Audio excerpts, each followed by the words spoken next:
మనసే శివధనుసైనది తొలి చూపుల వశమైనది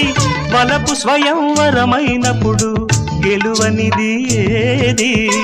ఒక బాణము ఒక భార్య అన్నది శ్రీరాముని చిరయసమైనది శ్రీవారు వరమిస్తే సిరులన్నీ నావి తొలి చుక్కవు నీవే చుక్కానివి నీవే తుదిదాకా నీవే మరు జన్మకు నీవే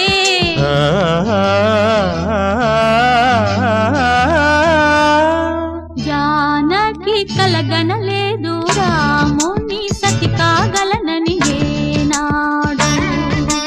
రాముడు అనుకోలేదు జానకి పతి కాగలనని ఆనాడు